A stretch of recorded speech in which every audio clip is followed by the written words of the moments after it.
Ons is vanmôre hier by Klipdrif. Was lank al nie meer somer nie.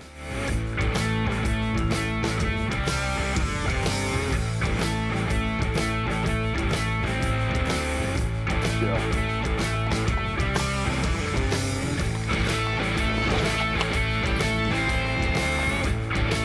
Jo, ja, ek het verkeerde skep net hier.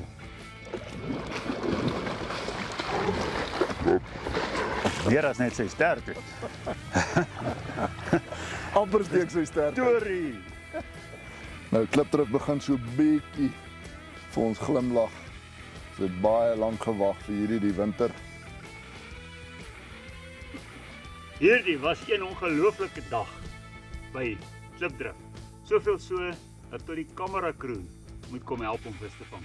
Die laaste 4 stokke skak, Ja. al 4 geloop. Cool, En ons het al 4 uitgehaal. En ons kan net 3 vir julle wys. Ons het nie genoeg hande nie, ons het nie eens genoeg hande vir 3 nie. Jessica. Hou daai vis.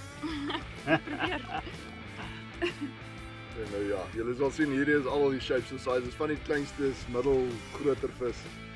Alles eet nou in Klipdrif, wat 'n wonderlike voorreg. Dankie vir julle. As die kamera crew moet begin inspan, dan weet jy nou jy suksesvol is. Kyk hierdie mooi streepies wat hulle in hulle vinne het. Hierdie ene en daai ene. Op so oranje.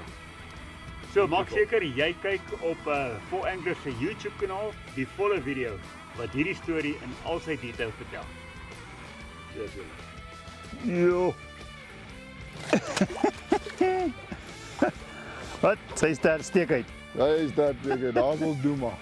Nou begin dit 'n baie mooi storie word. Dis seker ons tweede beter Kaap.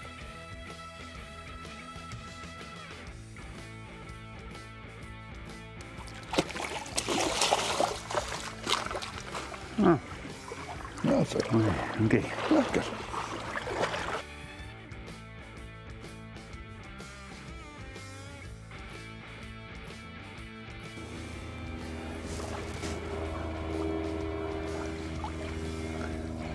Hoi, hey. Daai is nie mooi nie.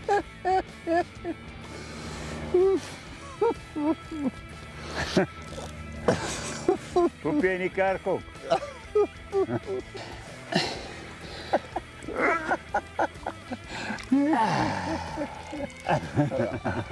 Klipdrif het groot en klein vis.